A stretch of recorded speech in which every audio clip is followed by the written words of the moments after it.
코로나19 사태가 장기화되면서 이른바 묻지마식 고소고발이 급증하고 있습니다. 주요 고발 대상은 신천지교회와 이만희 총회장이지만 문재인 대통령과 박원순 서울시장, 윤석열 검찰총장도 시민단체들에게 고발됐습니다. 국민들의 고소고발권이 코로나19 사태와 총선을 앞두고 정치적인 도구로 전략이 되고 있다는 지적이 나오고 있습니다. 보도에 최병호 기자입니다.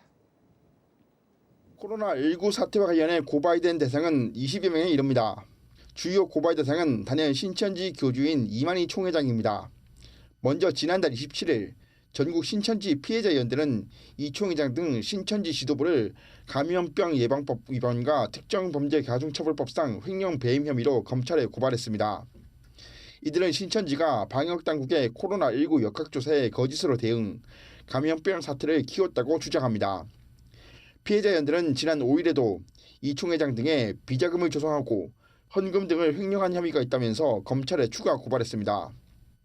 전국에서 코로나19 확진자가 가장 많이 발생한 대구시는 지난달 28일 신천지를 경찰에 고발했고 1일엔 서울시가 이 총회장과 신천지 12개 집화장들을 살인죄, 상해죄, 감염법 예방법 위반으로 고발했습니다. 미래통합당도 지난달 28일 이 총회장을 명예훼손 혐의로 고소했습니다. 이 총회장이 통합당의 전신인 새누리당의 당명을 본인이 지었다고 거짓말, 새누리당의 명예를 훼손했다는 이유입니다. 그런가 하면 코로나19 사태 수습 책임을 놓고 정부 인사도 고발당했습니다. 우선 법치주의 바로 세우기 행동연대는 지난 4일 박능우 보건복지부 장관을 미필적 고의에 의한 살인 혐의로 검찰에 고발했습니다. 이튿날 5일엔 자유연대 등 5개 시민단체가 문재인 대통령과 박 장관, 추미애 법무부 장관, 박원순 서울시장, 이재명 경기도지사를 무더기 고발했습니다. 혐의는 살인죄와 직무유기죄, 집시법 위반, 직권남용 협박 혐의 등입니다. 민중당과 시민단체 적폐청산 국민참여연대도 윤석열 검찰총장을 직무유기 혐의로 고발했습니다.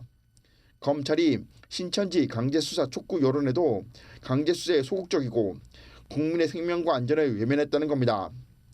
코로나19 사태에 관한 고소고발에 대해 서울중앙지검과 수원지검 등은 사건을 배당하고 수사에 착수했습니다. 그러나 법조계에선 계속된 고소고발은 코로나19 방지에 도움이 되지 않고 정쟁 수단으로 이용될 수 있다는 우려입니다. 뉴스토마토 최병호입니다. 인터넷에 떠돌아다니는 수많은 뉴스 기사. 아직도 포털에서 일일이 검색하세요? 이제 뉴스통에서 터치 한 번으로 손쉽게 확인하세요. 최근 내가 구독한 기사를 분석해 오늘의 기사를 추천하는 개인 맞춤형 AI 뉴스.